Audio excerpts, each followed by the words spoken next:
നിന്നെ ആക്ഷേപിക്കാൻ വേണ്ടി അവൻ ചെയ്തതാണെന്ന് എനിക്ക് തോന്നുന്നില്ല. ആക്ഷേപിക്കാനല്ലച്ചാ, ഒറ്റപ്പെടുത്താൻ.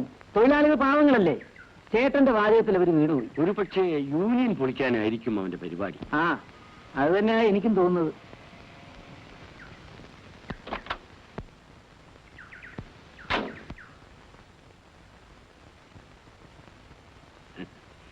എന്താ മോനെ? ഞാനൊരു പുതിയ വണ്ടി വാങ്ങിച്ചു. അമ്മാവന്റെ കയ്യിൽ നിന്നും ഒരു കൈനീട്ടം അങ്ങനെ വന്നത്. വളരെ സന്തോഷം.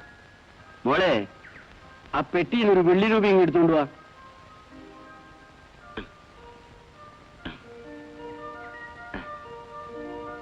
ആ, ഇത് ലേറ്റസ്റ്റ് ആണല്ലോ. നീ എന്ത് വിലയായി?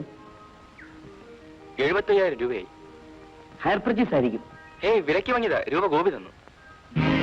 ഗോപിയേട്ടനോ? അതെ. നീ പോയാൽ ചെരുപ്പ് വെക്കോടാ. എന്തിന്? പണം വാങ്ങുന്നത് ചെരുപ്പ് നക്കലാണ്. ഇതതിനേക്കാൾ കഷ്ടമാണ്. നിന്നെ കാണത്തുണ്ടെന്ന് ഞാൻ കരുതി. പക്ഷെ ചേട്ടന്റെ പണം കണ്ടപ്പോ നീ വാലാട്ടി. നീ വെറും പട്ടിയാണടാ. വേണോ നീ തിണ്ണമെടുക്ക് കാണിച്ചാ നീ എന്ത് ചെയ്യും? പൊടിയാത്ത മേലാൽ ഈ കാറുമായി നീ പഠിക്കാത്ത കിടക്കരുത്. അത് പറയാൻ താനാരാ? ഇത് എന്റെ വീടാ. ഇവിടെ എന്ത് നടക്കണമെന്ന് ഞാൻ തീരുമാനിക്കും.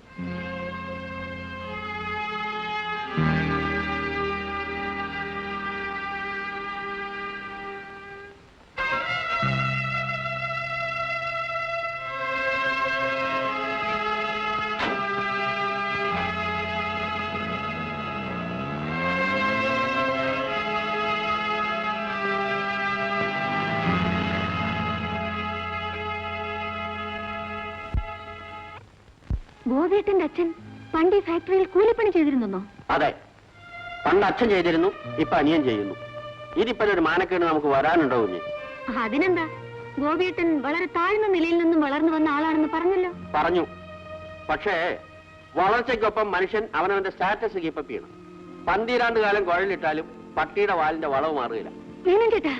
പ്രയാസം കൊണ്ട് പറഞ്ഞു പോകുന്ന കുഞ്ഞെ. കുഞ്ഞിന്റെ കാര്യത്തിൽ എനിക്കും ചില ഉത്തരവാദിത്തങ്ങളുണ്ട്. അതിനിപ്പോ എന്തുണ്ടായി? തൊഴിലാളികൾ ആവശ്യപ്പെട്ടത് 20% ബോണസ്, കൊടുക്കാൻ പോകുന്നത് 25%. എങ്ങനെ ഇരിക്കുന്നു? ഈ പോക്ക് പോയാൽ എവിടെ ചെന്ന് നിൽക്കും? എവിടെ നിർത്തണമെന്ന് എനിക്കറിയാം. മിസ്റ്റർ മേനോൻ പഴയ മുതലാളികളെ മാത്രമേ കണ്ടിട്ടുള്ളൂ. വെറും ബൂർഷ്വാകളെ. തൊഴിലാളികളെ എങ്ങനെ കൈകാര്യം ചെയ്യണമെന്ന് അവർക്കറിയില്ലായിരുന്നു. ആവശ്യപ്പെട്ടതിൽ കൂടുതൽ ബോണസ് ലോകത്ത് എവിടെയെങ്കിലും കൊടുത്തിട്ടുണ്ടോ? ആ 5% ബോണസാണ് ഞാൻ എറിഞ്ഞു കൊടുത്ത എല്ലിൻ കഷ്ണം. തൊഴിലാളികൾ മുഴുവനും അതിൽ കടിച്ചു തൂങ്ങും. ഫാക്ടറിയിലെ യൂണിയൻ പിളരും. തൊഴിലാളികൾ പട്ടികളെ പോലെ നമ്മുടെ മുമ്പിൽ വാലാട്ടി നിൽക്കും. വിശ്വാസമില്ലെങ്കിൽ നാളെ അനുഭവത്തിൽ കൂടി കണ്ടോളൂ. വരൂ ഗോപിയേട്ട.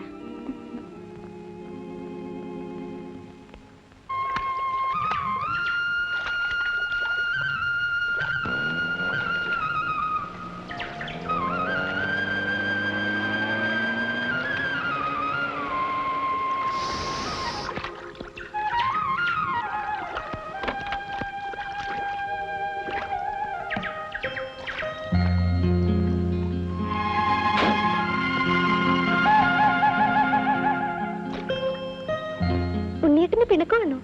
എനിക്കാരോടും പിണക്കമില്ല. നിനക്കല്ലേ പിണക്കം? ഞാൻ പിണങ്ങിയില്ലല്ലോ. പുതിയ കാറല്ലേ, കഴുകാൻ ഞാനും കൂടി കൂടട്ടെ? വേണമെന്നില്ല, ഞാൻ തന്നെ കഴിക്കൊള്ളാം.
ഇതാണോടി നിന്റെ തുണിയിലൊക്കെ? ഓടി വീട്ടിൽ.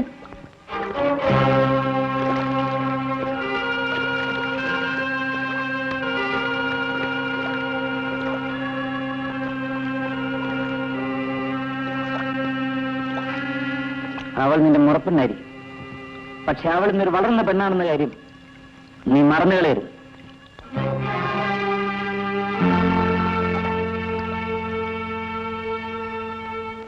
ഒരു സംശയം വേണ്ട സാറേ, ഒരു വർഷത്തിനുള്ളിൽ ഇതൊരു ആൾ ഇന്ത്യ പാർട്ടിയായി വളരും. അടുത്ത തെരഞ്ഞെടുപ്പിന് ഞങ്ങൾ സ്ഥാനാർത്ഥികൾ എത്തി സാറേ.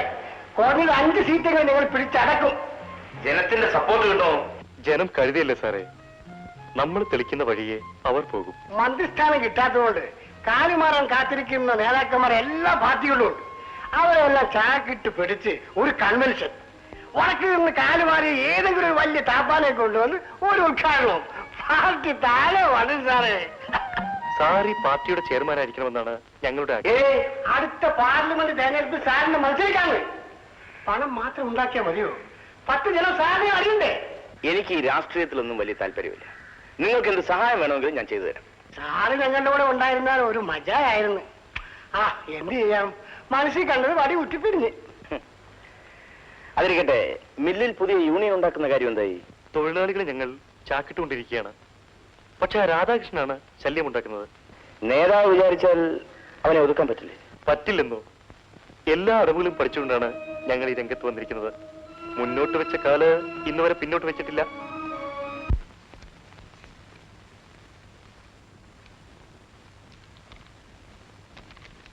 സാറിനെ വിളിച്ചു എന്ന് പറഞ്ഞു.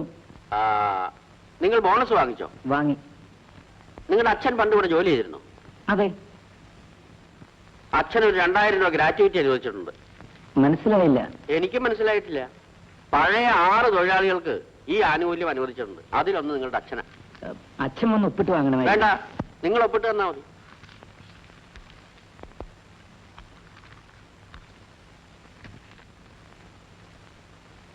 അച്ഛന് മാത്രമല്ല, അന്ന് അച്ഛന്റെ കൂടെ ജോലി ചെയ്തിരുന്ന മറ്റ്5 തൊഴിലാളികളുടെ കുടുംബത്തിന് കൂടെ ഈ ഗ്രാറ്റുവിറ്റി അനുവദിച്ചിട്ടുണ്ട്.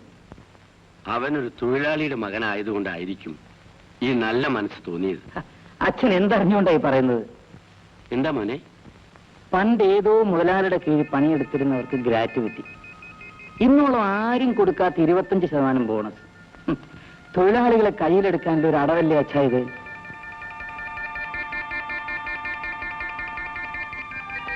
എന്തൊക്കെയോ മനസ്സിൽ കണ്ടുകൊണ്ട് ചേട്ടൻ കരുക്കൾ നീക്കും. പക്ഷെ ഈ കളി എങ്ങനെ അവസാനിക്കുമെന്ന് കണ്ടു തന്നെ അറിയണം. കാപ്പി.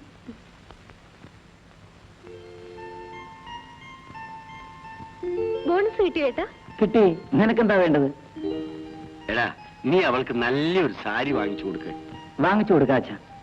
നീ വാങ്ങാനൊന്നും പോണ്ട, കാശ് കൊടുത്തേക്ക്. അവളുടെ ഇഷ്ടത്തിന് വാങ്ങിക്കോട്ടെ. ശരി. ഇതാ 200 രൂപയുണ്ട്. നിനക്ക് ഇഷ്ടമുള്ള സാരി വാങ്ങിച്ചോ.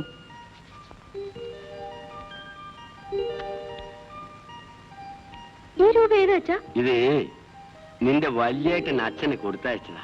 അപ്പൊ അച്ഛന് എനിക്കൊരു സാരി വാങ്ങി തരണം. ഇതിനൊരു ചില്ലി കാശ് പോലും നിങ്ങൾക്ക് ആർക്കും ഞാൻ തരില്ല. അച്ഛൻ പിന്നെ എന്ത് ചെയ്യും? ഇതിനൊരു ആവശ്യം ഞാൻ കണ്ടുവച്ചിട്ടുണ്ട്. ജയന്തിക്ക് കാഞ്ചീപുരം സാരി ഇഷ്ടമാണോ?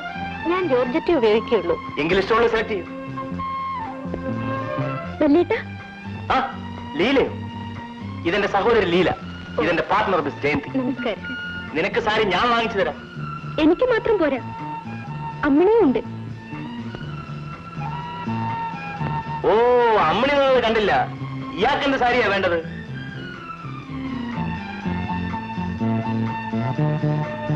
ശരി, നിനക്കെന്ത് സാരിയാ വേണ്ടത്?